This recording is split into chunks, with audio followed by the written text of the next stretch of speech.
morning, everyone! Welcome to Julian's Kitchen. Yes, we're back here sa back kitchen. Wala tayo uling gagawing pagluluto today. Why?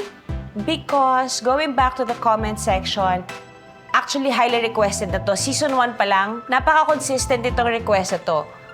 Most of you are actually requesting for a pantry tour. So, ibibigay ko na sa inyo, finally, paano ba mag-organize ng pantries? Paano ako nagsimulang mag-design ng pantry? Bakit gusto ko ng pantry? Yun muna ang sasagutin ko, bakit gusto ko ng pantry? Ito yung mga nakikita ko nung araw. Pag nagsushoot ako nung bata ako ang character ko ay isang anak ng mayaman, may mga nakikita akong pantry. Nung una akala ko ay pang mayaman lang siya, but apparently, pag may pantry ka, it just makes, regardless kung gaano kalaki o kung gaano kaliit, when your things and stuff for cooking is proper and organized, ang daling mag-isip ng gagawin. Hindi kalat yung utak mo sa paggawa ng mga putahe. Alam mo na kung ano yung meron ka at alam mo na rin kung ano yung wala ka. So it is actually important na wala man kayong pantry, at least organize the stuff that you have in your kitchen na gagamitin ninyo sa pagluluto. So, are you ready? Excited ako? No judgment. Nandito kami sa Batangas, dito tayo sa Batangas. Kaya ako may ganito kalaking pantry. It's just hard to get good stuff here sa area namin sa Batangas. So, nagdadala ako ng supplies. Once na nandito na kami, hindi na kami lalabas, hindi na kami mamimili. Kaya ako may pantry na dito, na ganito. So, ready na kayong makita ko ano tong pantry na to? Let's go! This is my pantry. Start muna tayo sa non-food items. Ito yung non-food items from paper towels, insecticides, and all-covered packagings. Plastic bowls, disposable cups. Lahat naman siya sealed. So, for me, at least, safe siya na maipagsama or maipagdikit kasi sealed naman siya. Itong mga ito, hindi pa sila bukas. Hindi pa sila nagagamit. But once na kinuha na yan dyan, hindi na siya ibabalik. Never akong nagbabalik ng any insecticide or dishwashing soap or paste or hand wash na bukas na. Andito lahat ng first aid for pain. Siyempre, mga kasukasuan natin, kailangan nating bigang atensyon yan. Laging may ready yan dito. Lahat na nandito, basically, everyone is welcome to take what they need as long as magsasabi lang sila, walang issue yon. Kailangan naman talaga nasa-servicean ang pangkalahat ng mga tao na nandito sa Bakawan. So, I have my first aid kit, yes. May soft spot ako sa first aid kit. Sa kahit na anong bansa ako pumunta, kahit sa Makati lang ako magpunta pag may nakita akong first aid kit, for some reason, kailangan, kukuha lang ako. Ang dami kong first aid kit. So, meron kami first aid kit sa security. May first aid kit kami na kailan ng CLAR. Bawat kwarto may first aid kit. Importante for me that may first aid kit ako sa bag ko, sa kotse ko, sa lahat. Andito, of course, balik dito naman tayo. For times na, though hindi ko pa naman nagagamit or hindi ko pa na-experience, for may mga times lang na biglang hindi mo na makontrol yung apoy, easy access, yung pagpasok mo ng pintuan, nandito lahat ng emergency items ko. Butane, trash bag, nandito. Empty jars for when I have grains or kailangan kong ilipat na wala pang name. Andito lang sila naka-ready. Resealable bags for mga leftovers or spices na pwede nang ilipat at lalagyan na lang ng label. Now, in this area, eto na yung mga seasonings. Lahat ng seasoning nandito. Kasi, pagpasok mo ng pintuan, galing sa kitchen ko na pinakamalapit sa burners, rekta na kagad. So, properly planned siya accordingly sa kung paano ko ginagamit yung mga items dito sa pantry. Kaya pagpasok mo pa lang, kung ano yung mga kailangan mo talaga sa pagluluto, yun yung unang bubungad sa'yo. So, you have here different spices, bottles, na nakaabang kung sakali mang may badala ako na iba pang mga spices from Manila. Galon-galon ang mga pagbili ko ng mga mantika dito, ng mga toyo, mga suka. Pangmaramihan kasi ang luto dito. Mas nakakatipid, pag malaki yung binibili, bawas pa sa basura. Kasi syempre, isang malaki lang yung meron ka, hindi ba? So, pag nangyayari yun, nagre-refill na lang ako pag malapit ng maubos. Meron naman din ako mga learnings along the way when I was building this pantry. May mga na-spoil din ako. So, pinadagdagan namin ng exhaust. May exhaust doon sa taas para may ventilation na nangyayari dito sa pantry.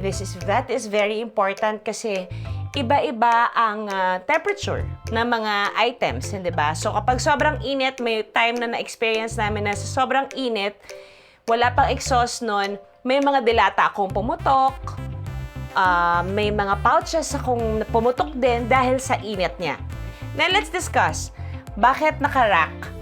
Bakit ang preferred ko is rack? Bakit hindi shelves? Bakit hindi kahoy? It's more hygienic. Madali siyang makita kung may dumi sa ilalim na sa may sahig na. Pag shelves kasi, may chance na yung mga poop ng mga daga or insekto or whatever, nasusstore siya dyan. So, you always have to disinfect it. Pero dahil may para siya talagang rack lang, madali siyang magkaroon ng ventilation, may hangin siya, walang nasusstore na dumi. So, yon ang kwento kung bakit siya naka-rack. And well lit siya kasi nga para madaling makita yung mga gamit kahit nandun sa pinakalikod. Gets? Okay, so sa part naman na to, eto na yung grains and baking items. So, meron akong mga pangmabilisang brownies. Hindi kasi po ako masyadong mabake. Napapansin niyo naman yan sa mga episodes sa Juliet's Kitchen. Very seldom ako mag-bake kasi laging ligwak. But pag nandito kami, tapos gusto ng mga girls mag-bake, ready naman ako. Kasi may mga chef naman ako na imbitahan dito na gusto nila mag-explore ng wala lang. Pag gusto maglaro, ready ako, handa ako. So these are different types of grains. I have here couscous, may bulgur, may quinoa, flaxseed, chia. Lahat ng mga kailangan ko na staple ng diet ko or lifestyle ko, meron din ako dito sa Bakawan. Kung ba naka times 2 ako lagi pag nag-grocery kasi importante ko ano yung meron ako sa bahay, meron din ako dito sa Bakawan. Para every time na pupunta kami dito, hindi nasisira yung food intake ko o food supply ko. At saka may mga moments kasi na may Mediterranean night ako. May mga tiwang akong ganyan minsan. May thematic ako mag-create ng dinner or ng lunch. So, you have the pastas here. Sa taas, mga storage pa rin kasi importante for me na may extra lalagyan ako palagi para laging may paglalagyan yung mga spare or natirang ingredients. Nandyan lang siya. Mga children's plates and glasses nasa taas kasi nga hindi naman laging maraming bata dito. So if in case may mga bagong punta dito na kagaya ni Bean or mga babies, meron silang special plate. So I always like to put that extra effort sa mga guests namin na handa ako, handa ang Bakawan sa needs na kahit na sinong guests. Okay, in this part, may katapusan to, promise. Darating tayo sa endpoint, promise yan. Sa part naman na to, medyo since malayo na siya sa pintuan, ito yung part na mga different canned items. From milk, to sardines, to olives, to pickles, lahat ng nandito, mga sangkap. Andun sa taas, ito ang mga inuming nakalalasing. Tinaas ko talaga kasi para hindi siya makita masyado. Para wala masyadong nagaganap na lasingan. Pero of course, pag may guest naman, they can bring their own poison. Yung iba iniiwan na nila dito. Kaya dumadami siya ng ganyan. Some cooking wines are also there. Yung iba naman, karamihan naman din na nandyan sa taas, ginagamit ko sa pagluluto. Kaya nandito siya sa area, pero hindi madalas. So, moving forward, andito na tayo sa mga snack area. Mostly spreads, yung mga ginagamit lagi ng mga bata or kailangan ng mga kids, nandito na sa area na to kasi malapit na tayong umexit. Pero yung chips, nilagay ko sa taas. Kasi para, yung anong tawag doon? Mindless eating. Yung habit na yon binabali namin sa mga bata. Though hindi naman sila mahirap sabihan pag sinabi mo malapit na kumain, wag nang magchichips or magchichichirya, makikinig naman sila. Pero syempre, may mga moments naman na kung ano syempre yung available na nakikita mo, kukunin mo kaagad kahit hindi ka gutom, di ba? So, dito sa part na to, nandito halos lahat ng mga healthy chips ko. May mga seaweed na nandito si Luna na gusto niya kainin, mahilig kasi siya sa nori. Yung mga cereals na healthy nandito sa taas. But, hindi naman ako strict ang nanay na hindi ko papatikim sa kanila yung gusto nilang matikman. So, Luna the other day requested for a very particular cereal. Binili ko naman, pero meron naman din akong binili na organic na cereal. So, may options palagi. Sa taas yan, andito ang aking mga popcorn, andito yung mga Fruitio ni Luna, and mga spreads. So, kapag ka nandito kami bagong dating, yung mga pastries na dala ko or mga tinapay and all, pag ilalagay namin sila dito, naka-Tupperware. Kasi para hindi dagain, hindi ipisin. May section dito, may mga spaces yan na talagang libre. Para kung ano man yung bit-bit ko from Manila, may space pa rin sila. Dahil doon tayo pumasok, dito tayo lalabas. Sa Blue Kitchen! Ito na yung Blue Kitchen. So, main reason kung bakit naging pahaba ang pantry ko is for me to be able to connect my Blue Kitchen and the back kitchen. Para easy access siya. Kaya may window din dito para pag nag-aabutan, nakikita niyo naman sa mga episodes. But itong area na to, yung Blue Kitchen, this is what we call the main kitchen. And then the back kitchen, ito yung unang-una naming dinesign bago sumunod yung rest ng bahay. Sinabi ko naman na yan before, pero sa mga ngayon lang nag-tune in sa Julian's Kitchen, we started designing the kitchen first, then tsaka nag-follow yung sala, yung dining, yung everything else, yung banyo, yung office. Yung haba na yun yung length from the Blue Kitchen and the back kitchen. Kaya siya through and through. So, pareho ako may pwedeng pasukan kesa iikot ako sa back kitchen para may kunin sa pantry. Tapos babalik na naman ako dito. By the time na makuha ko yung hinahanap ko, may nasunog ng pagkain. So it should be convenient when you design your pantry. Organize it properly. Label all your items. Check the dates for expiration. Kung madaga ang area ng bahay ninyo or subdivision, I suggest or I would advise that you put your pouches, yung mga pwedeng mangat-ngat ng daga, yung pwede nilang mabutas sa mga boxes or Tupperwares or crates. Basta yung concealed sila. Paglata naman, before you open them, please wash them over running water and soap.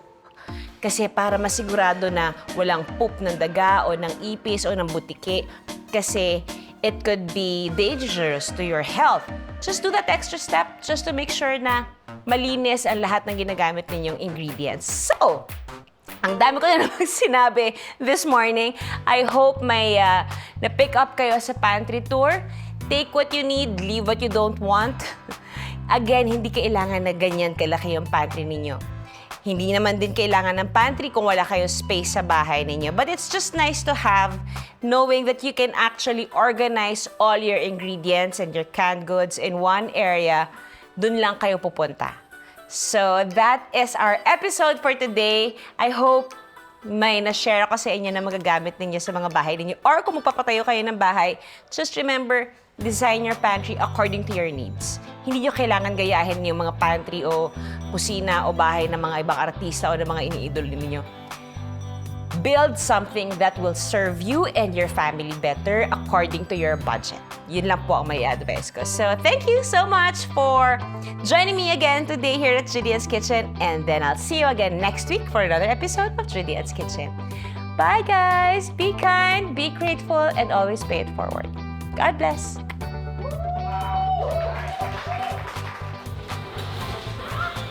Blue Kitchen! Eto na yung...